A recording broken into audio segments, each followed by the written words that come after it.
Ezequiel 12 hoje, continuar aprofundando o nosso entendimento nesse livro que é cheio de simbolismo e às vezes difícil de compreender, mas o Senhor, com a sua graça e por meio do seu Espírito, tem nos conduzido a aprender mais, a aprofundar mais, para ter mais comunhão com Ele, mais entendimento.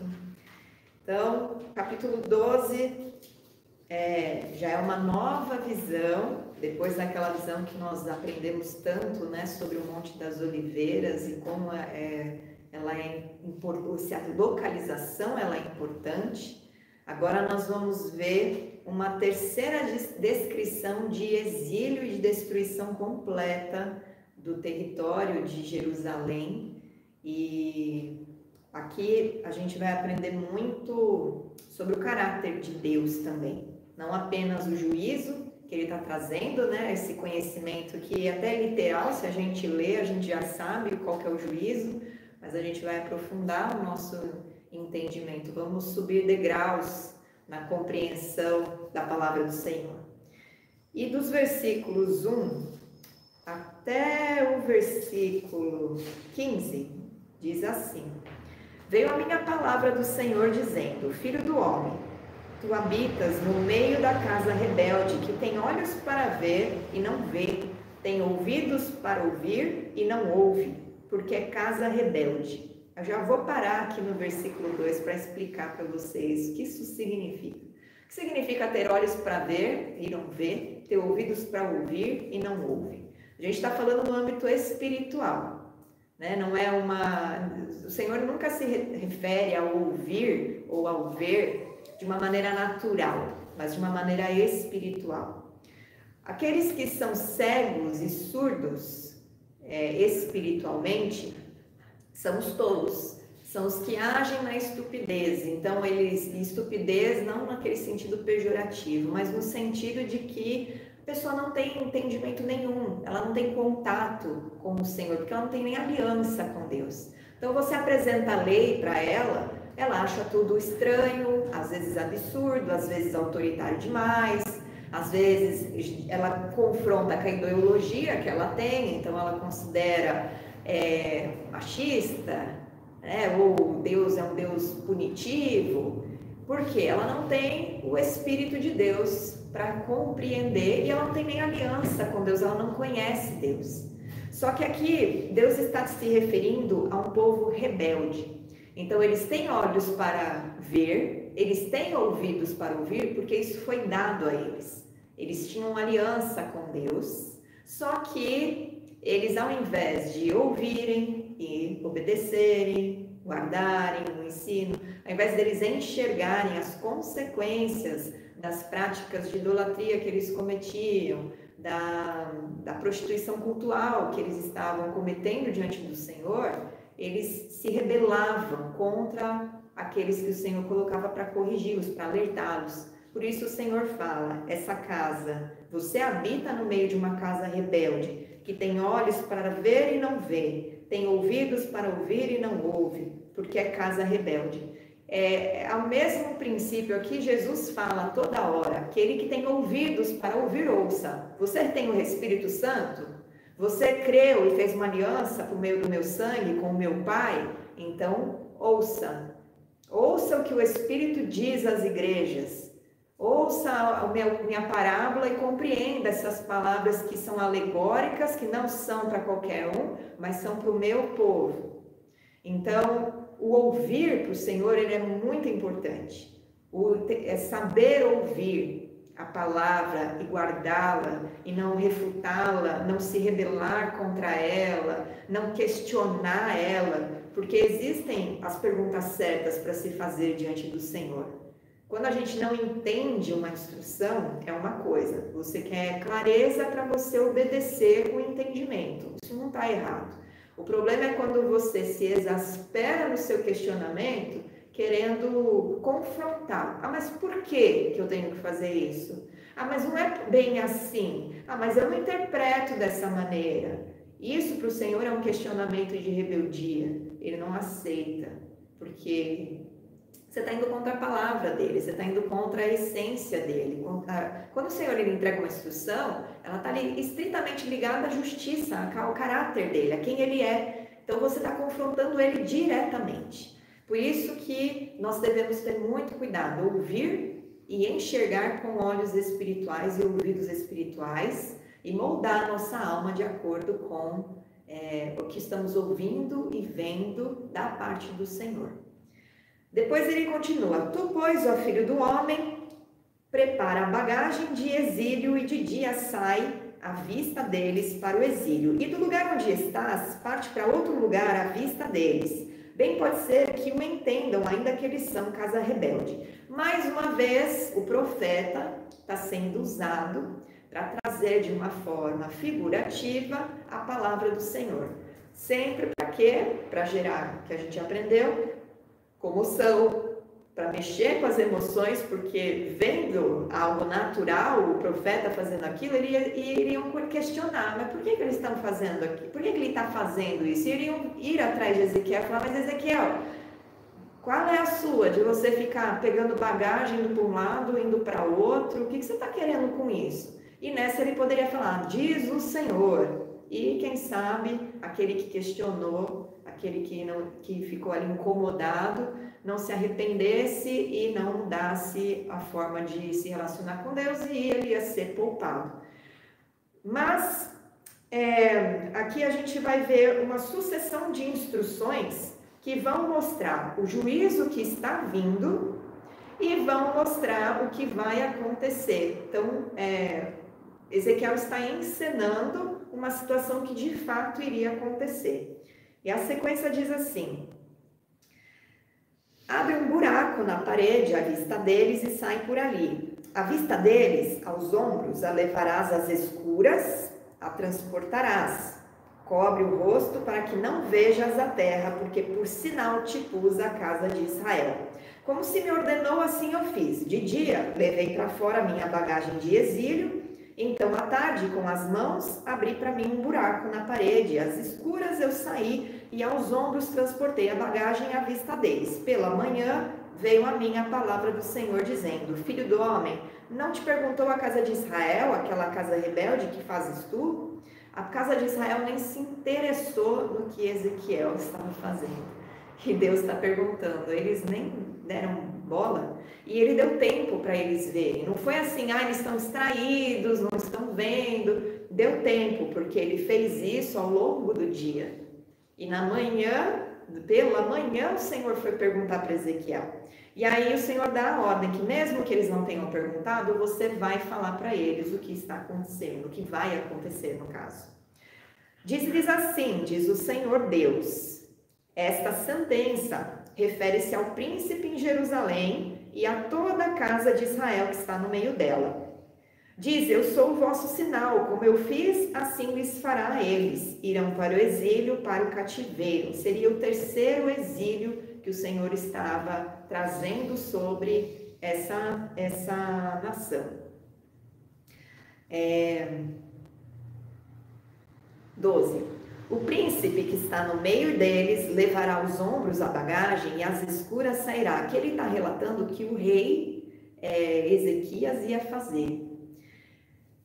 Abrirá um buraco na parede para sair por ele, cobrirá o rosto para que seus olhos não vejam a terra. O príncipe tinha uma postura tão forte de liderança que ele estava fugindo às escondidas, às escuras, abrindo um buraco nos muros da cidade para passar e para se esconder, porque a cidade ia ser sitiada pelos babilônios.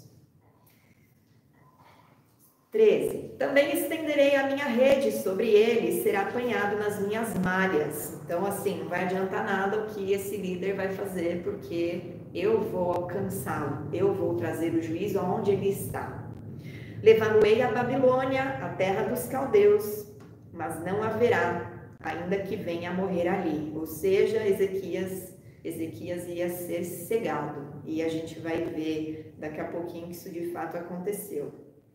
A todos os ventos espalharei todos os que para o ajudarem estão ao redor dele. Então aqueles que estavam aliançados a ele iam ser espalhados ao vento. todas as suas tropas, desembainharei a espada após eles.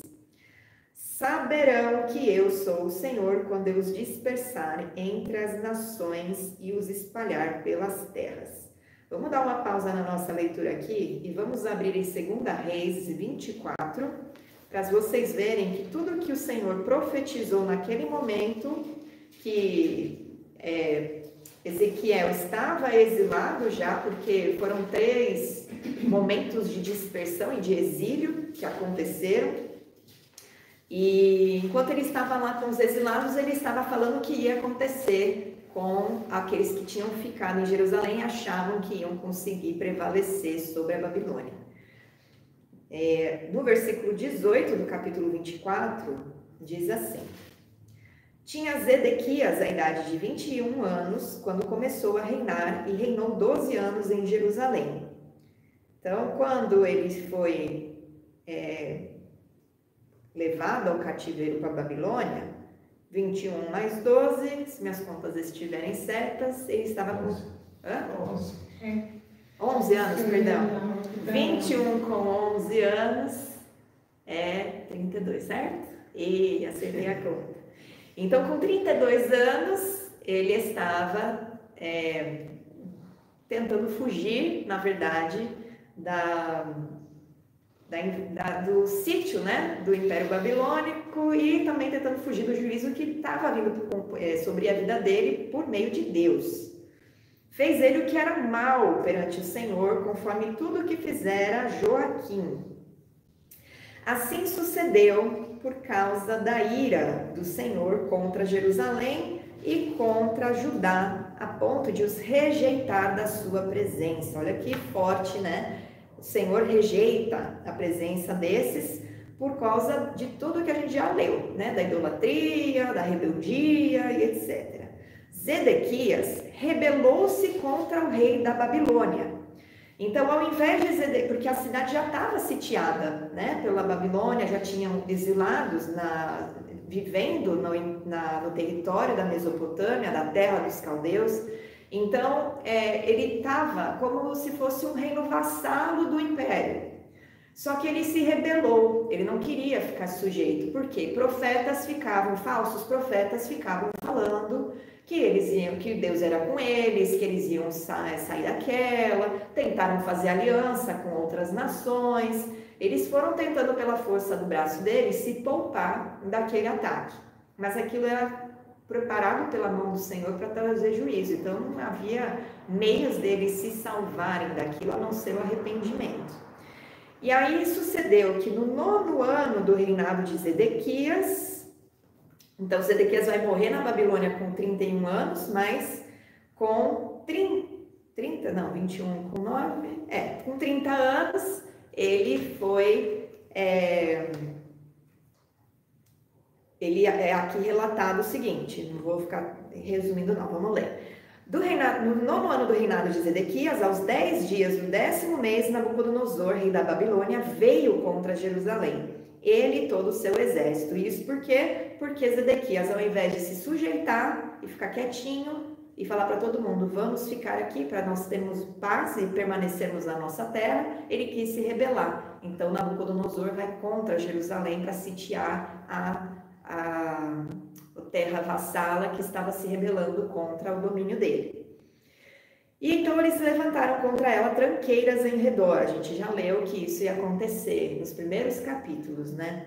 A cidade ficou sitiada até o 10º ano do rei Zedequias. Aos 9 dias do 4º mês, quando a cidade se via apertada de fome e não havia pão para o povo da terra, então a cidade foi arrombada e todos os homens de guerra fugiram de noite pelo caminho da porta que está entre os 2 muros, perto do jardim do rei, a despeito de os caldeus se acharem contra a cidade em redor.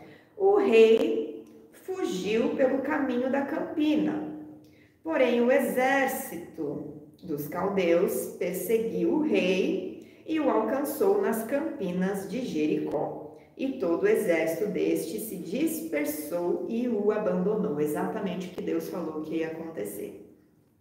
Aos filhos de Zedequias, mataram, pulei um, tá? Que ele foi preso e tal, aí no versículo 7. Aos filhos de Zedequias mataram à sua própria vista, e a ele vazaram os olhos. Então, a última visão que ele tem é dos filhos da descendência da dinastia dele sendo morta. Depois ele é cegado. Ataram-no com 2 cadeias de bronze. Bronze significa juízo na palavra. O altar de bronze era onde eram apresentados os pecados para expiação do povo. Então, o bronze está sempre associado a juízo.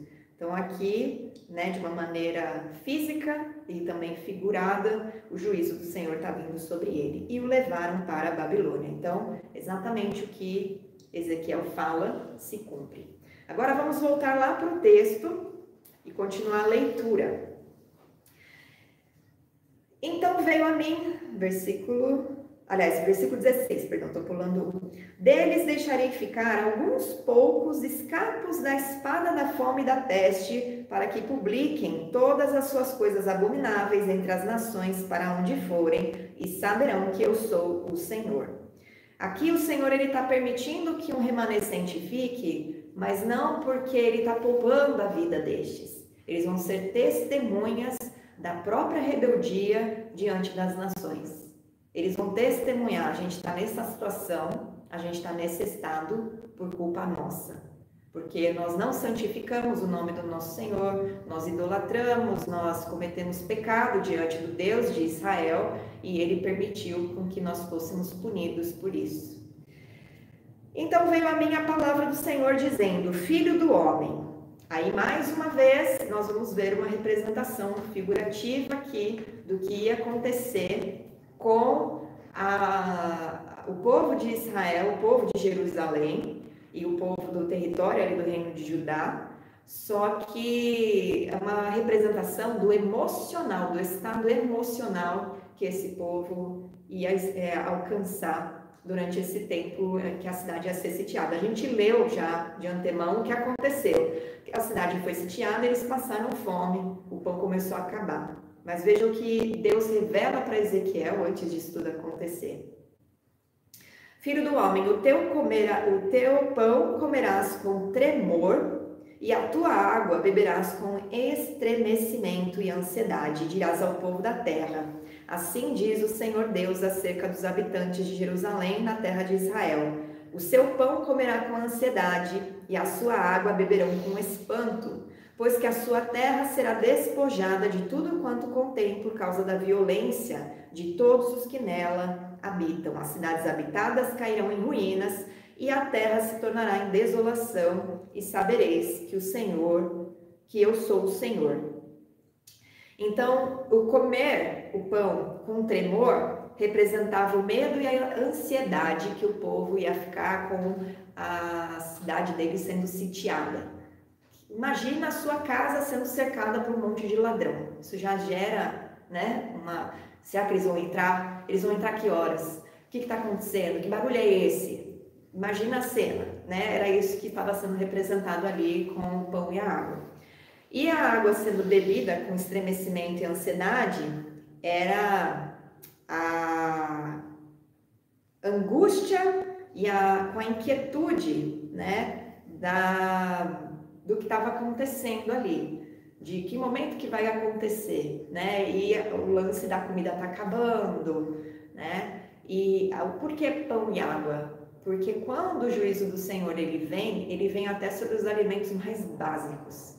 O povo sente o juízo do Senhor em tudo. E pão e água todo o povo tinha, né? Não era um alimento específico. Que ele poderia falar as iguarias, come a iguaria. Aí ele está se referindo só à liderança, aos sacerdotes, aos homens mais ricos, que têm poder econômico. Mas não, aqui pega tudo, todo mundo. Porque todo mundo come pão e água, pobre ou rico. Continuando, veio a minha palavra do Senhor, dizendo, eu estou no versículo 21, Filho do homem, que provérbio é esse que vós tendes na terra de Israel? Prolongue-se o tempo e não se cumpra a profecia. Esse provérbio, ele é uma afronta, né, ao Senhor, é uma zombaria, é uma dúvida, na verdade não uma dúvida, mas a incredulidade do povo de não acreditar que a palavra do Senhor ia se cumprir, que era uma palavra vinda do Senhor. Então eles achavam que, isso daí estão falando há tanto tempo, não vai acontecer nada. Tipo o que fazem com a volta de Jesus, né? Já há 2000 anos que estão pregando sobre a volta de Jesus, ele não vai vir nada. Porque as pessoas, elas não dão valor à longanimidade do Senhor e elas preferem, na verdade, ficar olhando para a circunstância com olhos naturais a situação. Tá tudo bem, eu estou vivendo bem, eu estou prosperando com o meu pecado, por que eu vou me preocupar com o juízo do Senhor? Porque a volta de Jesus, ela é o juízo do Senhor, né? Ela é quando o ano aceitável do Senhor virá sobre a terra e todos os povos e nações serão julgados. Então, a gente pode traçar esse paralelo aqui. O povo questionando, o coração rebelde, ele leva a esse questionamento, a essa zombaria, a essa dúvida de que se algum dia realmente a palavra do Senhor vai acontecer. Só que tem uma coisa, quando o povo, e esse é um pensamento que os judeus até aprenderam com tudo que eles já viveram, né? Quando o povo duvida de uma palavra que veio do Senhor, de juízo, o Senhor apressa o juízo. E é o que a gente vai ver o Senhor respondendo aqui. 24. Porque já não haverá visão falsa nenhuma, nem adivinhação lisonjeira. Lembra que a gente viu uns capítulos atrás os anciãos, aqueles homens, né, que eram juízes e que se colocavam como profetas, profetizando com lisonja.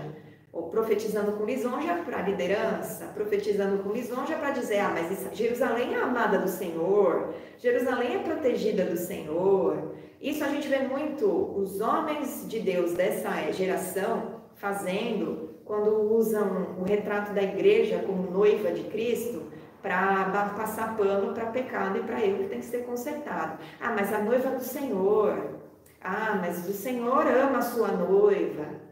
E aí ninguém se arrepende, ninguém se conserta, ninguém se corrige, mas o Senhor está esperando, né, um povo que não tem mancha, um povo que é santo, que é puro e que as suas obras de justiça tecem as suas vestes de linho. A gente aprendeu isso também, né? Então tem que tomar cuidado com o tipo de profecia que nós estamos ouvindo por aí e que está agradando o nosso coração. É melhor ouvir uma profecia que vem da parte do Senhor e que não é tão agradável, mas que vai gerar algum arrependimento em nós. Se ela não é agradável, é sinal que ela está vindo para corrigir. E se ela está vindo para corrigir, é para o nosso próprio bem, é para que a nossa vida seja alinhada. Agora, o que esse povo fazia? A profecia que vinha da parte do Senhor, isso aí não vai se cumprir. Agora, a falsa profecia, eles abraçavam e aí continuavam em pecado, continuavam errando, porque não tinha nada acontecendo. Porque eles não olhavam a longanimidade do Senhor. A gente viu já o tanto de tempo que o Senhor demorou para sitiar Jerusalém completamente e destruir o templo e tirar a glória dele, né? A gente vê em vários momentos essa longanimidade do Senhor sendo revelada. Semana passada a gente viu a glória do Senhor saindo do Santo dos Santos, indo até a cidade, parando no deserto e preferindo ficar no deserto para não habitar com a mulher rixosa, né? Então, só que ele demorou e ele ficou esperando ali, ele esperou um pouco antes de sair. Ele deu tempo aqui, de novo, pela manhã ele foi perguntar, ninguém perguntou nada, então a casa rebelde realmente vai sofrer o juízo, porque eles não querem, eles não estão aceitando, né? Eles estão preferindo ouvir os falsos profetas, as lisonjas. Aí continua, 25, porque eu, o Senhor, falarei, e a palavra que eu falar se cumprirá e não será retardada. Então aqui está aquele princípio. A hora que o povo zomba, questiona a palavra que vem dele de juízo, ele acelera o cumprimento dela. Porque já que vocês não estão se arrependendo, não estão crendo, então eu vou mostrar para vocês que a palavra era minha mesmo. Mas isso é para conserto, né? Isso é para trazer o juízo sobre os rebeldes e o conserto sobre aqueles que deveriam ser consertados. Lembrando que o remanescente que estava ficando não era para conserto, era para testemunho. Testemunho do que eles trouxeram sobre a vida deles.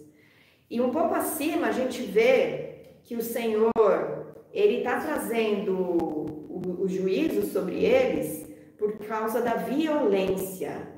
Então, isso aqui também tem a ver com o fato deles se rebelarem contra a Babilônia, porque eles quiseram armar guerra para fazer justiça com as próprias mãos.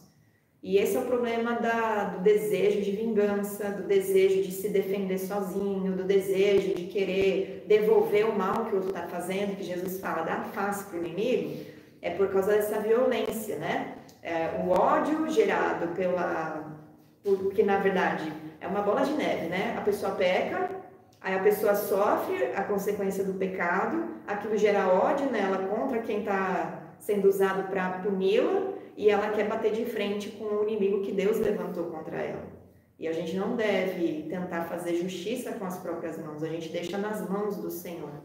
E essa violência, ela também tem um princípio que eles dizem nos rabinos, né? Eles dizem que... deixa eu só achar aqui. Quem se alimenta de corrupção e opressão traz maldição à terra. Então, aqueles que vivem de violência não só estavam fazendo violência contra os que estavam sitiando, né? Tentando se defender, mas também eles estavam oprimindo a própria terra, os necessitados, as viúvas, os estrangeiros, os pobres da terra, eles eram oprimidos, opressos. Então, quem se alimenta de corrupção e opressão traz maldição à terra. E a gente, né, se a gente for traçar um paralelo com a nossa nação, a gente está experimentando isso, né? Vendo a maldição vindo de várias maneiras, o Senhor poupando os dele, mas a maldição vindo por causa daqueles que alimentam a corrupção e a violência. Agora, continuando, só para encerrar a leitura, e a gente vai entrar no ponto sobre o Senhor, no versículo...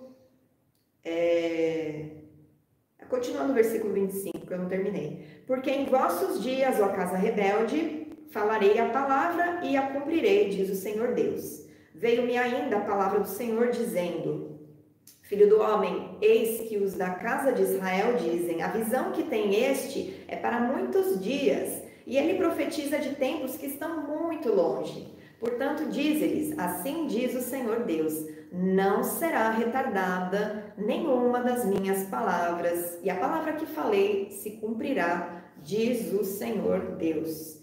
Então aqui a gente vê o Senhor apressando por causa do sarcasmo, por causa da dúvida quanto à profecia, e esse é um provérbio cético que eles, né, tinham se acostumado a falar, porque o ceticismo em relação ao Senhor e à ação do Senhor tinha crescido no meio deles por conta de tudo que eles estavam cometendo. Aquilo, lógico que é esfriá-los, né? Eles estavam confiando em outros deuses, estavam assando bolo para a rainha dos céus, estavam levantando postes ídolos na terra que era consagrada para ser a habitação do rei deles, o Criador dos céus e da terra com eles. Então, essa frieza aí foi gerando esse ceticismo neles. Outra coisa é que o Senhor, ele tem o tempo de graça e longanimidade, mas ela tem um limite, né? A misericórdia do Senhor, a paciência do Senhor, ela tem um limite. A gente não pode testar a paciência do Senhor. Até onde vai a longanimidade de Deus na minha vida? Você não vai querer saber. Porque quando você descobrir até onde vai, é sinal que o juízo já veio. Você não vai querer isso. Você vai querer preferir, né? Eu creio, a viver debaixo da bênção dele, né? Debaixo da misericórdia dele, da graça dele. Então, não queira ser rebelde. Aquilo que ele está pedindo para você, entrega. A gente viu hoje, né? No Salmo. Entrega, pede para o Senhor sondar o teu coração, entrega os postes ídolos que estão no seu coração ainda, entrega as suas super convicções que você tem a seu próprio respeito, entrega, se quebranta, se arrependa de verdade, para você viver uma vida abundante mesmo. E aqui, o livro de Ezequiel, mais de 70 vezes aparece a frase, saberão que eu sou o Senhor. E isso é para trazer a consciência espiritual, que a gente já aprendeu, mas também para revelar os atributos do Senhor. Cada momento que isso aparece, está revelando um atributo do Senhor. Aqui nós vemos no versículo 15, que quando o Senhor diz, saberão que eu sou o Senhor, quando eu os dispersar entre as nações e o espalhar pelas terras, está mostrando que o Senhor é juiz, que Ele é justo. Depois, no versículo 16... ele fala, eu vou deixar ficar alguns aqui para ser testemunha E estas testemunhas, elas não estão sendo deixadas por mérito, elas estão sendo deixadas para transmitir o temor do Santo, do Eterno, né? Bendito seja o seu nome, aos outros, às nações. Então, é a misericórdia do Senhor, mas não a misericórdia, não é que Deus é misericordioso ali porque Ele está poupando aquele povo, mas Ele está poupando todos de ficarem ignorantes em relação a Ele. Então, o juízo do Senhor é a maneira mais eficaz do Senhor fazer um povo se arrepender. Infelizmente, o Senhor poderia ter feito milhares de sinais para esse povo, e esse povo ia continuar sendo uma casa rebelde que adorava outros ídolos. E aí a pergunta vem sobre a sua vida. O Senhor vai precisar agir com juízo para você reconhecer e se submeter a Ele? Ou ele vai olhar para você e vai falar, se eu fizer sinal não vai adiantar nada, porque o coração dessa pessoa é tão duro que não adianta, eu posso fazer chover chuva de prata na frente dessa pessoa, ela não vai se converter. Só que o juízo, ele gera quebrantamento, porque ele gera dor, né? Gera dor, gera luto, gera tristeza, gera necessidade, a pessoa é humilhada, literalmente, e isso faz com que eles reconheçam quem é o Senhor. Não porque o Senhor quer, mas por causa do coração duro dessas pessoas. Então, não adianta falar, o Senhor toca no coração dessa pessoa, porque se o povo tem coração rebelde e duro, e conheceu a palavra, foi apresentado, fez aliança com o Senhor, e assim, muitos fizeram aliança com o Senhor porque eram da casa de Israel, mas não tinha ninguém para instruir. E quando tem para instruir e a pessoa não quer, vai adiantar um anjo aparecer na frente? É que nem a parábola que Jesus apresenta, até me ocorreu isso agora, do rico e Lázaro. O rico, arrogante, abastado, jogava os pães para os cachorrinhos comerem, e Lázaro ficava lá disputando as migalhas. Lázaro com um coração mais íntegro, mais pobre, né? Pobre na terra, mas rico em espírito. Lázaro é levado para o seio de Abraão, o rico é levado para o Sheol, para o abismo, né? Para a sepultura, para o inferno, para o lugar de fogo e enxofre. Está lá angustiado e clama para Lázaro, e o anjo, me tira daqui, deixa pelo menos fala pelo menos, deixa eu falar pelo menos para minha família, para eles não virem para cá também. E ele fala, né, não adiantaria nada, nem que um anjo aparecesse para eles seriam convencidos. O Senhor sonda o coração de fato, e o Senhor sabe. Quando a gente fala que Deus procura os verdadeiros adoradores que o adoram em espírito e em verdade, não é que o Senhor perdeu as pessoas e...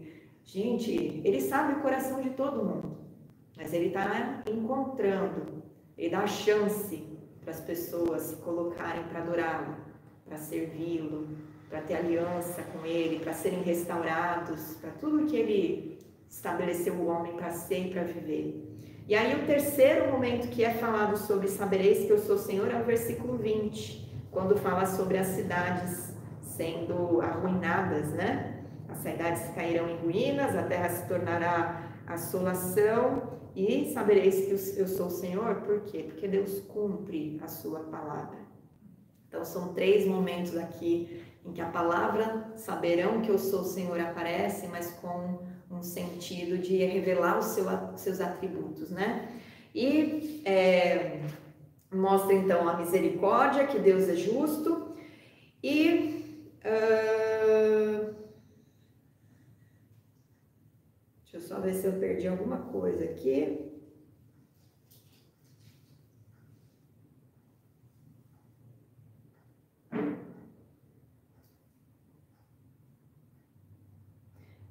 Faltou isso aqui.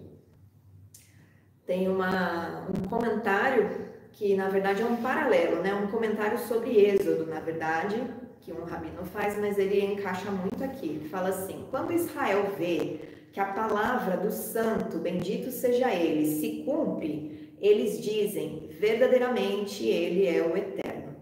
Então, isso é tanto, né, para quando a palavra é uma promessa se cumpre. Então, eles falaram isso quando entraram na Terra Prometida, conquistaram Jericó. Falaram isso quando a água da fonte, né, de Mará, que era amarga, se tornou doce, se tornou potável. Eles falaram isso quando o maná desceu dos céus. Eles falaram isso quando eles viram a glória do Senhor no Monte Sinai. Verdadeiramente, Ele é Deus, né? Mas eles também, infelizmente, reconhecem isso quando o juízo vem. Quando a palavra do Senhor de juízo, ela se cumpre. E a frase, a frase é uma expressão retroativa, né? Saberão que eu sou o Senhor. E é retroativa no sentido de que tudo foi declarado por Deus. É uma expressão de amor, só que um amor que ensina, um amor que vem para corrigir. Porque meio que ele está falando, vocês precisam se lembrar de quem eu sou, porque a aliança que eu tenho com vocês, ela é perpétua. E eu sou fiel à aliança. Mas vocês precisam se lembrar para cumprir a parte de vocês do contrato e vocês serem abençoados. Então, tanto que a gente tem a interpretação de maldição, só que a palavra no hebraico, ela se refere à punição. Então, você tem bênção ou você tem punição, quando você tem aliança com Deus. A terra já está condenada. Quando o Senhor fala de ímpio, de perverso, Ele está falando de ímpios e perversos dentro do povo dele. Ele não está falando dos ímpios e perversos de fora, porque esses são aqueles ignorantes que não têm ouvido para ouvir e não têm olhos para ver. Mas quando o Senhor está falando de ímpios e perversos, Ele se fala daqueles que têm a chance de ouvir, têm a chance de aprender, têm a chance de firmar aliança com o Senhor para ser abençoado e prefere a rebeldia. E aí, sobre esses, vem o juízo do Senhor. E sobre aqueles que estão olhando, observando, vem esse amor pedagógico, porque sofre a consequência de estar indo na manada, de estar cometendo o mesmo erro, mas o Senhor permite um quebrantamento, um arrependimento. E durante os 70 anos de cativeiro, o povo foi se consertando, inclusive escolas, as principais escolas, né, dos sábios, e que vão, inclusive, formar as principais escolas quando Jesus está sobre a terra, se formaram no cativeiro. Então, eles não foram abandonados pelo Senhor, a revelação do Senhor continuou, porque Ele prometeu, a gente viu Ele falando que Ele faria deles o seu santuário fora, no tempo do exílio. Então, o Senhor, Ele é fiel e Ele corrige. Mas eu acho que você vai preferir aquele amor dele que te ensina sem que você precise ficar sendo malhado, né? Sem o juízo. Porque Deus é mesmo. A gente fala, Deus hoje, foi e sempre será. Quando ele vem com a bênção. Mas quando a gente lê essas partes do Antigo Testamento, não, mas Deus não é tanto assim, não. A gente está no tempo da graça. Aí a gente tenta dar uma floreada. De fato, a graça e o juízo se encontraram por meio de Jesus, né? E a gente está num tempo de graça, no sentido de que a longanimidade do Senhor está aguardando a gente se consertar. Quando a gente vai lá para 2 Pedro 3, a gente tem um paralelo com isso. 2 Pedro, capítulo 3, versículo 9. Não retarda o Senhor a sua promessa, como alguns a julgam, demorada. Pelo contrário, Ele é longânimo para convosco, não querendo que nenhum pereça, senão que todos cheguem ao arrependimento. Virá, entretanto, como ladrão o dia do Senhor, no qual os céus passarão com estrepitoso estrondo e os elementos se desfarão abrasados, também a terra e as obras que nela existem serão atingidas. Visto que todas essas coisas hão de ser assim desfeitas, deveis ser tais como os que vivem em santo procedimento e piedade, esperando e apressando a vinda do dia de Deus, por causa do qual os céus incendiados serão desfeitos e os elementos abrasados se derreterão. Nós, porém, segundo a sua promessa, esperamos novos céus e nova terra, nos quais habita a justiça. Então, nós podemos apressar a vinda do Senhor, mas não duvidando como esse povo duvidou da palavra. Nós podemos apressá-la vivendo, buscando o pleno conhecimento do amor de Deus, buscando o conhecimento da sua obra, vivendo em santidade, porque isso prepara o caminho para o Messias. E isso era ensinado desde antes da vinda de Jesus. Quem prepara o caminho para a vinda, para a volta, né, para a chegada do Messias, é o seu povo. Por que isso? Porque nós somos sacerdotes de um reino. A gente está anunciando. Não tem a parábola da noiva, das 10 virgens, aliás, perdão, não tem nada a ver com noiva. Não tem a parábola das 10 virgens, que os amigos do noivo saem falando, ele vem. Nós estamos anunciando isso, ele vem, de fato ele vem, a palavra vai se cumprir. Mas não ande no cinismo de um provérbio que, tá demorando, não vai acontecer nada. Ande nessa convicção de que o dia do Senhor virá como um ladrão, mas você está preparando esse caminho, você não vai ser pego desprevenido, porque a sua lamparina está cheia de óleo. Você está sendo prudente com a sua vida diante do Senhor, né? E para finalizar, sobre a sabedoria, sobre o Senhor, aliás, né, sobre saber que Ele é o Senhor, a cada etapa declarada, a gente vê um nível de conhecimento mais profundo sobre o Senhor sendo revelado. Então, é a consciência espiritual sendo trazida sobre eles, a lembrança de quem o Senhor é. E a realização da palavra, ela é prova de que Ele é o Senhor. Então, vocês saberão que Ele é o Senhor se vocês crerem em cada palavra que o Senhor declarou sobre a sua vida. Vocês saberão que Ele é o Senhor se vocês se apegarem a isso, se consertarem no que precisa e esperarem o ano aceitável do Senhor. Se você viver em função desse dia, você vai viver com muito mais plenitude na terra, com o coração cheio de esperança. Vem dificuldade, vem luto, vem tristeza, vem deserto, mas você permanece para sempre com o Senhor, porque confia no Senhor e não se abala com as circunstâncias. E é como Paulo fala, tem contentamento, né? Sabe ter contentamento, sabe ser satisfeito no Senhor, quando está no muito, quando está no pouco, quando está em liberdade, quando está preso. Sabe ser feliz em qualquer circunstância, sem falar mal do seu Deus, sem amaldiçoar o seu Deus, sem amaldiçoar a sua vida, né? Então, que essa palavra que parece dura, na verdade ela venha para trazer alinhamento, conserto na sua vida e você seja extremamente abençoado por ela, se alinhando a ela. Amém? Que o Senhor te abençoe.